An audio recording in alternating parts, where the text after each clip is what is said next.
Pas de soleil, pas de soleil, pas de soleil, pas de soleil. Hey, what is up guys? Welcome back to another episode of ReaperCast. Today we wanted to talk about the new set here that's actually going to be released, and this is definitely going to be quite concerning for the fact that I did take a quick glimpse of it, and it is going to be the same as Genesis Impact in a certain particular way of printing the cards. So, to begin, let's actually just go over all of these cards first, then we'll get to the main particular thing I wanted to actually talk about regarding this particular set. So, very interesting here, we actually have some of the cards actually sorted out into their rarities, whereas a few others have no confirmations on rarity just yet. However, they do actually have the releases of their names, so yeah, this is definitely going to be quite interesting. So as we're going down the list here, there is, let's see, I think it's every single card in this entire set already. It should be the full list, so I'm just looking through each of these numbers, just scrolling through, and it does look like the case. It looks like right now we have 45 cards, all actually like numbered 1 to 45. I don't think there's any missing. However, depending on what card they are, it's either going to be in these three particular rarities, which is definitely going to be quite interesting. There is one particular difference, but I'm not too sure just yet, because keep in mind this is going to be an OCG set to begin with, and you know, once TCG comes out, it's definitely going to be quite different. But let's just go over what's actually going to be comprised in this particular set itself. So the first particular archetype that they're focusing on here is the Abyss, which is, you know, something that is quite interesting. There are a total of, let's see, how many cards here? It looks like there's 13 cards for that particular archetype, so it is going to be quite interesting. Some of them are actually going to be, let's see, so there's one of them that's confirmed to be an ultra rare, and there's quite a few that's going to be super rares, and then there's the remainder is going to be all commons, so that's obviously going to make sense. And then following that, we are also getting the doremichords as well. So the doremichords, we've talked about it plenty at this point. We went over all the cards. The synergy with the pendulum summoning was absolutely amazing, which really just pulled me into it.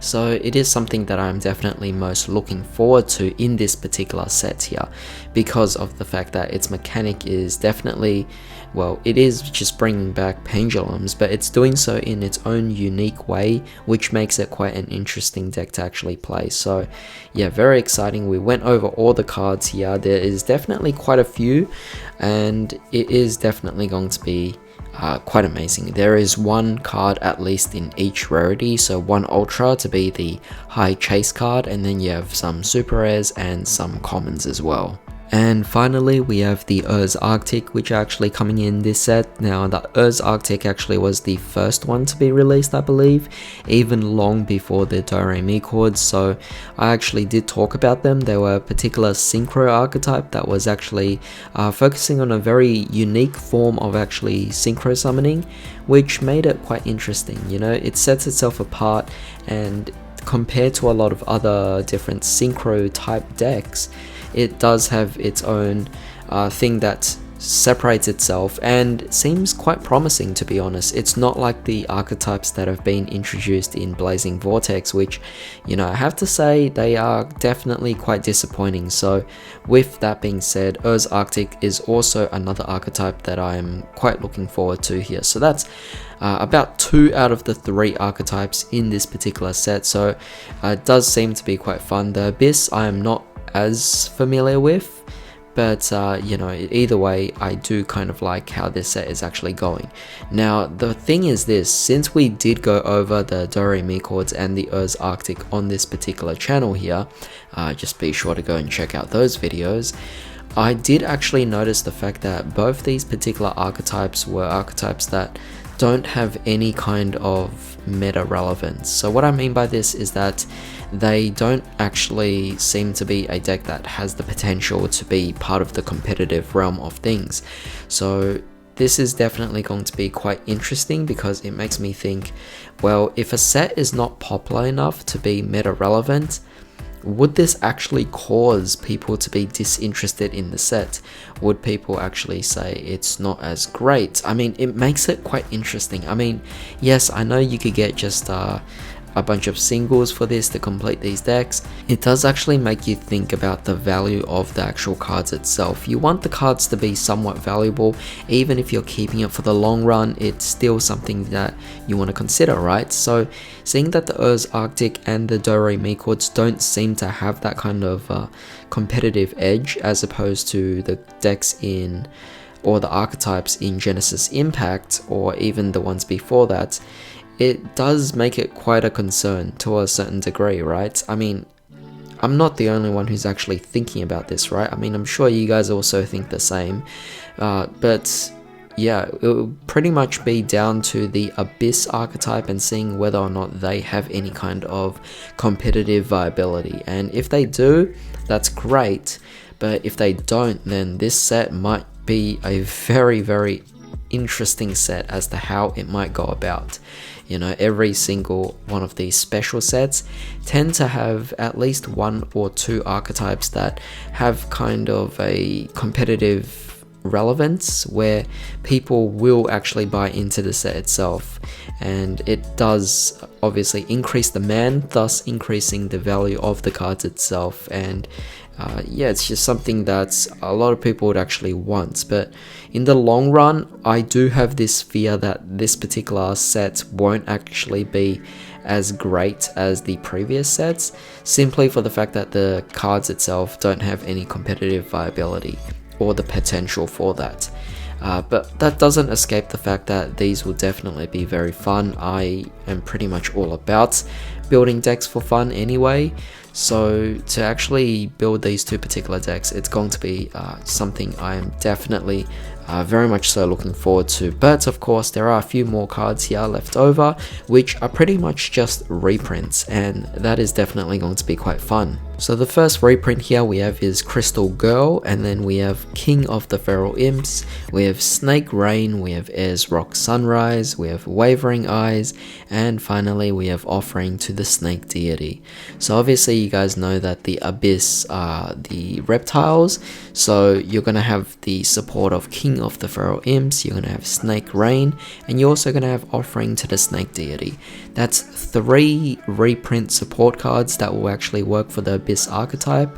And as for Wavering Eyes, you'll pretty much be using that for the doremichords, and then finally the Ayers Rock Sunrise will be a support for the Ur's Arctic, given that they're beast warriors, so it does add that kind of supporting viability to it.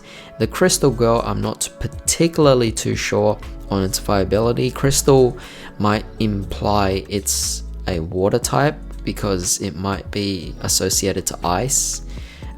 So with that being said, the Ur's Arctic might have that kind of same nature to it, so might kind of have their own synergy together. But yeah, that's pretty much it for this set. 45 cards, a pretty small set, which is definitely fantastic of course.